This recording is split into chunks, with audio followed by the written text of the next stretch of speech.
কোটোগুলো এনেছিলাম, সেই কোটোগুলো সুন্দর করে মশলা ভরে ভরে গুছিয়ে রেখেছি। এখনও কিছু আছে কোটো ফাঁকা, ওইগুলোতে আর কি কালো জিরে এগুলো যেমন এখনও আনা হয়নি। আমরা রবিবার ইন্ডিয়ান শপে যাব, ওখান থেকে ভেবেছি বাকি ইন্ডিয়ান মশলাগুলো নিয়ে আসবো। আমেরিকান দোকানে তো সব ইন্ডিয়ান মশলা পাইনি। আর এখানে আজকে মাছটা একটু সর্ষে বাটা দিয়ে করব, দেখাই আপনাদের। এই মিক্সচার মেশিনটা নতুন আমরা নিয়েছি আর কি অ্যামাজন থেকে, ভীষণই ভালো দেখলাম।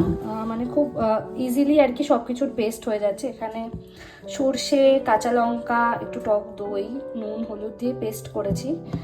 তো এটাই আজকে করব। তবে সর্ষে বাটা রান্নায় আজকে কালো জিরে ফোড়নটা দিতে পারবো না, যেহেতু পাইনি। এখানে ওভেনটা অন করে দিয়েছি। আগে মাছগুলো একটু হালকা করে ভেজে নেব, তারপরে আর কি এটার ঝালটা করব, সর্ষে বাটার ঝালটা। একটা সর্ষে দৌড়ে বেড়াচ্ছে। তো আজকে খুব বেশি রান্না বান্না আর কি করছি না, শুধু মাছের ঝাল আর ভাত, আর কালকের একটু তরকারি রয়েছে, ওটা দিয়েই আর কি খাবো। ঘরে আর কি প্রচুর কাজ ছিল, মাছগুলো ভাজা হতে বসিয়ে দিয়েছি। নতুন বাসনে রান্না করার মজাই কিন্তু আলাদা। আমার কথা হয়তো অতটাও শোনা যাচ্ছে না, ওদিকে আবার ঘরটা একটু ভ্যাকুয়াম করে দিচ্ছে। আমি মাছটা প্রথমবার রান্না করছি, প্রথম ভাজতে হবে, খুব বেশি ভাজবো না।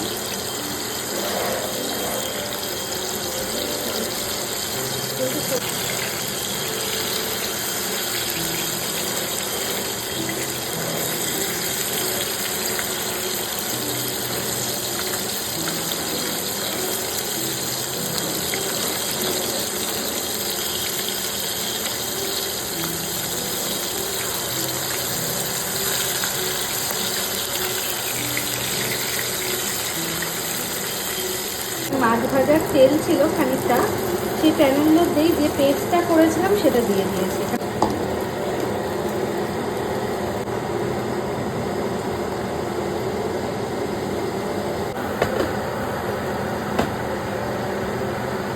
এখানে মাছগুলো দিয়ে দিয়েছি, মাছগুলো দিয়ে আরও মোটামুটি 2 মিনিট মতো একটু ফুটিয়ে নেব। এখানে ফ্লেমটা একদম, এখানে আবার গ্যাসটা কিন্তু অন্যরকম, ফ্লেমটা একদম কম করে দিচ্ছি। ফ্লেম না, যদিও হিটটা একটু কম করে দিচ্ছি। তো এই যে মাছ রান্নার ফাইনাল রেজাল্ট এটাই। আমার দেখে যদিও এই মাছগুলো অতটাও সেরকম ভালো লাগছে না স্যামন মাছের মতো, কারণ আমার এই কালো কালো আঁশ একদমই ভালো লাগে না।